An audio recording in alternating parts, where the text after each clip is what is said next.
palavra agora, o Caio Cunha, também citado. E, Caio, você tem um desafio muito grande agora aí, né? De tentar ir contra essa fala da Luane, né? Obrigado.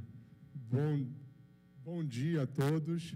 Eu tenho alguns desafios, né, de seguir a fala da Luane. Um outro grande desafio é que eu sei que as minhas palavras é o que estão entre nós e o horário do almoço. Então, eu vou tentar ser breve. Mas, antes de eu começar a fazer a apresentação, eu queria ressaltar alguns pontos aqui.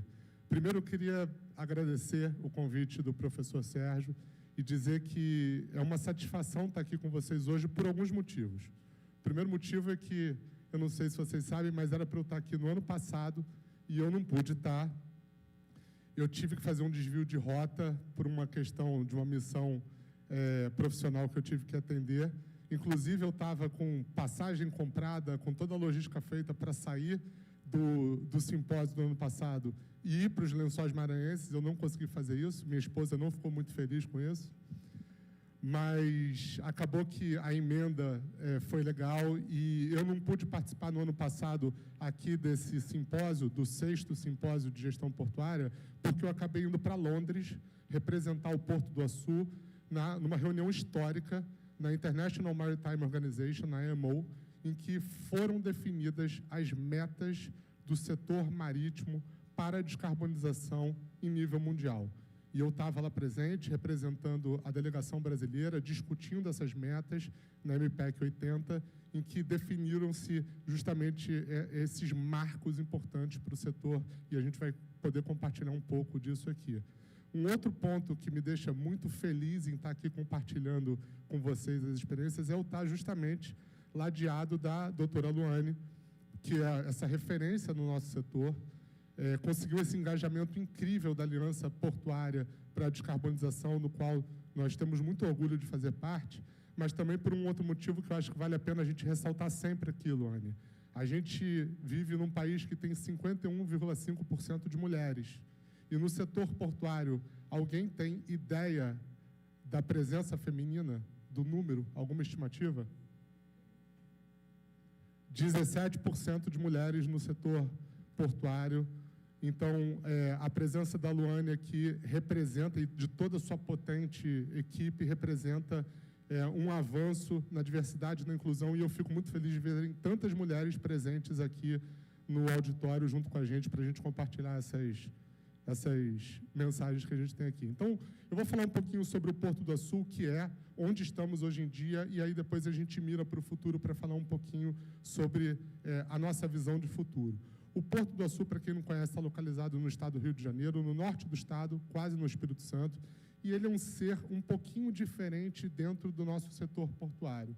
A gente está acostumado a lidar com terminais, grandes terminais privados, como o da Vale, de Ponta da Madeira, aqui do lado, mas também com o outro lado, que são os portos públicos, os portos organizados, em que são autoridades portuárias que fazem a gestão de um espaço público e a gestão de um espaço que normalmente é operado por privados.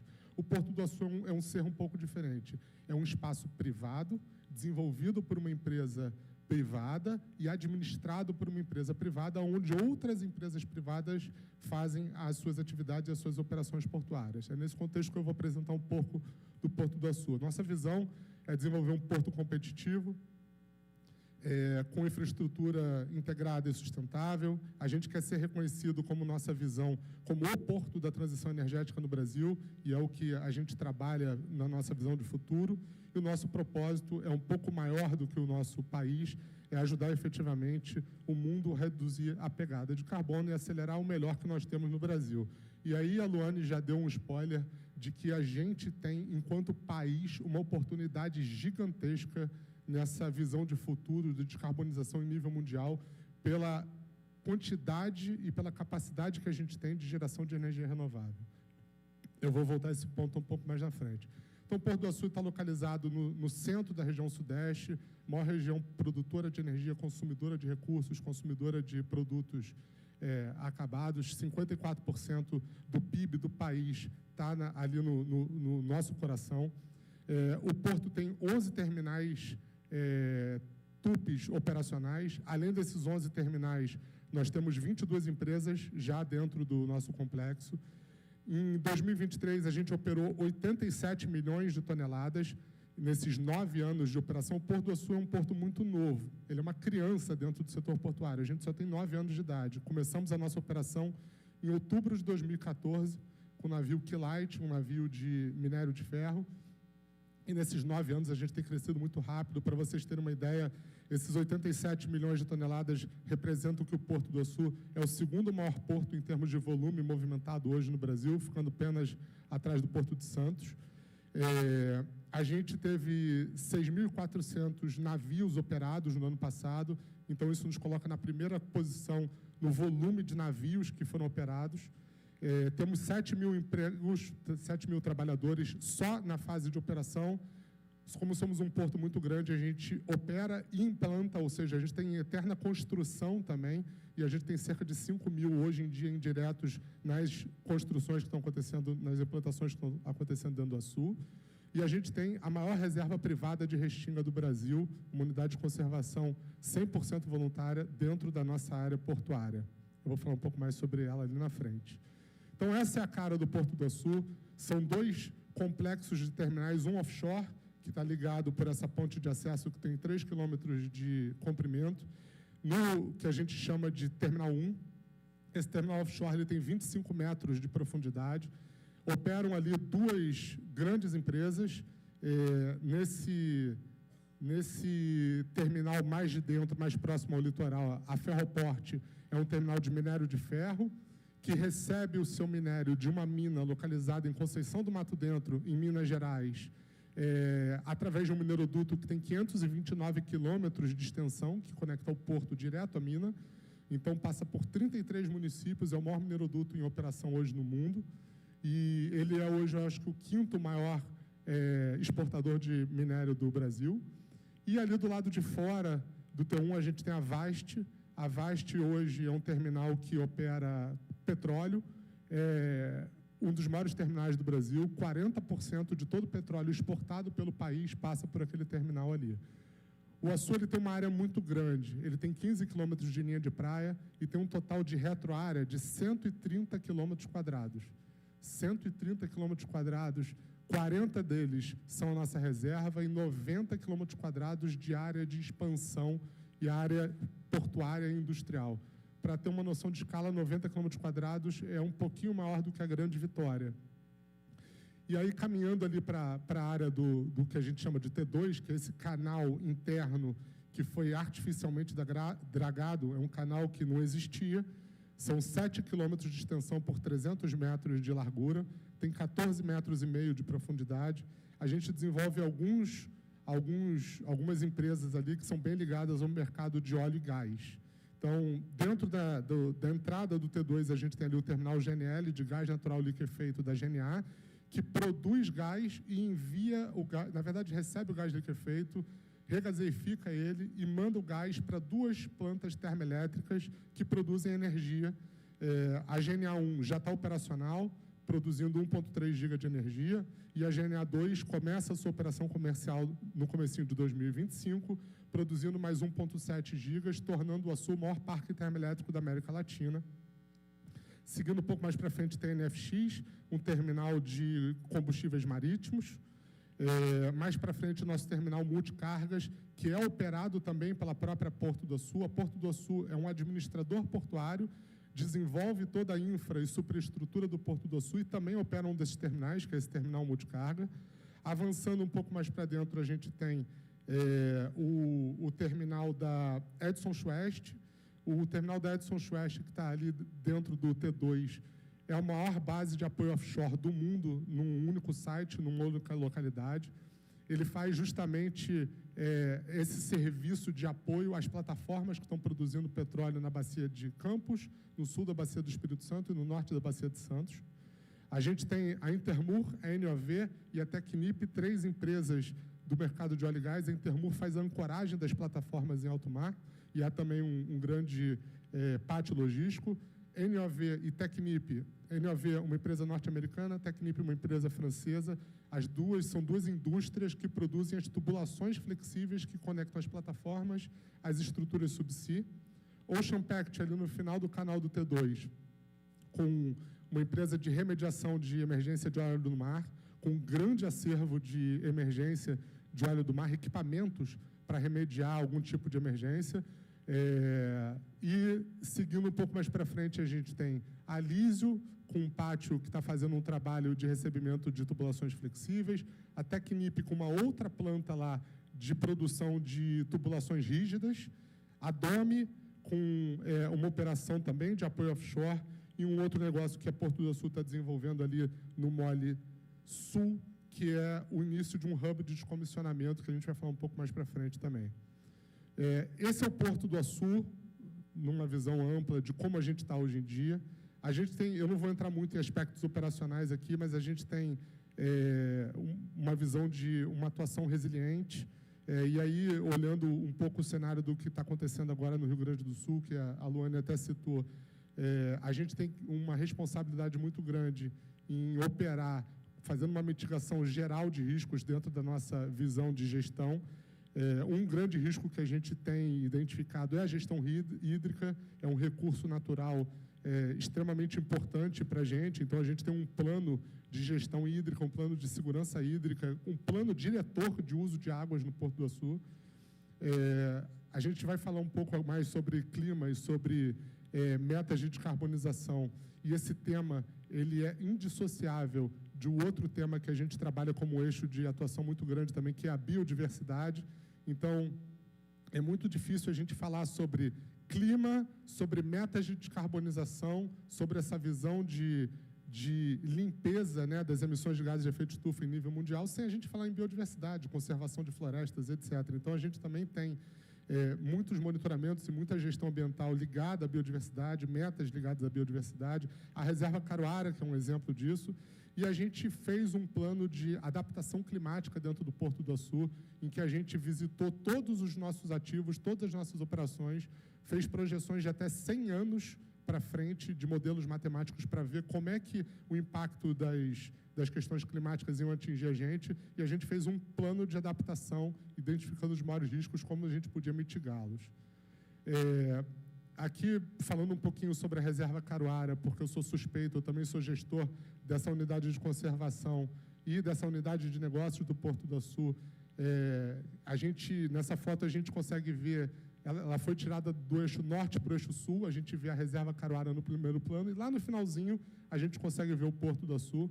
É a maior reserva de restinga do Brasil, numa unidade particular.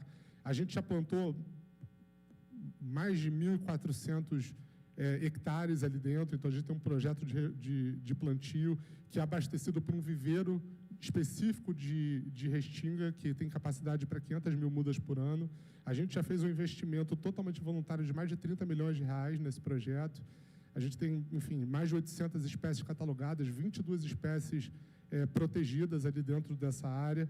A gente tem uma conexão muito grande com a academia, então a gente tem linhas de pesquisas que acontecem ali. Hoje são 53 linhas de pesquisa acontecendo ali dentro, e a gente estruturou essa unidade de conservação para abrir ao uso público. A gente tem hoje em dia uma sede que é aberta de maneira gratuita para receber a comunidade dentro de uma perspectiva dessa relação porto-cidade, em que a gente já recebeu mais de 28 mil visitantes em 18 meses de operação, e a gente faz um trabalho importante ali de educação ambiental e de gestão desse relacionamento com a comunidade.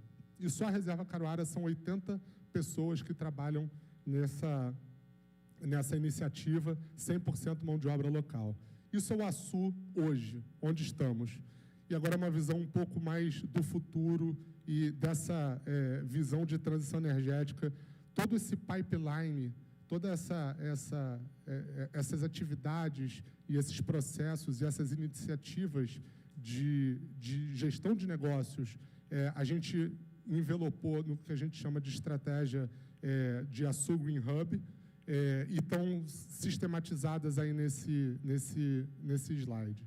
E aqui eu queria fazer um parêntese para falar um pouco também sobre uma visão de Brasil, uma visão de oportunidade que a gente explora e que a gente troca muito dentro dessa aliança de descarbonização liderada pelo Porto de Itaqui e pela Luane. O Brasil ele tem uma oportunidade gigantesca de geração de energia renováveis, em que outros países não têm e vão precisar adquirir esse elétron, vão precisar adquirir essa energia limpa de outros lugares do mundo, e o Brasil é um celeiro delas. O que a gente tem aqui é uma oportunidade tão grande quanto o Brasil viu lá no final dos anos 70, início dos anos 80, com a exploração do petróleo. Agora, a gente tem uma oportunidade nas nossas mãos em que a gente não pode deixar passar. E o Roberto Campos falava que o Brasil, ele não perde uma oportunidade de perder uma oportunidade, né? E a gente está nesse momento de justamente engajar, trocar, nos aliar para a gente conseguir obter o máximo de ganho socioeconômico para o nosso país. Então, o que a gente tem, o cenário que a gente tem? A gente tem um país que já tem uma matriz energética muito limpa. Ano passado, 93% da energia elétrica do Brasil foi gerada a partir de energia renovável. A gente tem um sistema interligado nacional, em que aqui no Maranhão a gente pode comprar energia limpa do Ceará ou do Rio Grande do Sul, através do nosso sistema de transmissão, que é totalmente integrado. Então, a gente já tem uma matriz que nos privilegia avançar nessa frente como um diferencial que outros países já não têm. A gente tem várias possibilidades de matrizes energéticas. O vento, a energia solar, o uso de biomassa, o uso de biogás. A nossa estratégia do Porto do Açu é porque, por causa da nossa localização, a gente tem todos esses potenciais num raio ali de 100 quilômetros do Porto do Açu. Então, a gente está muito bem posicionado para o intake, para o recebimento dessas energias renováveis. A gente entende que, com essas diversas entradas, a gente tem um potencial grande de geração de hidrogênio.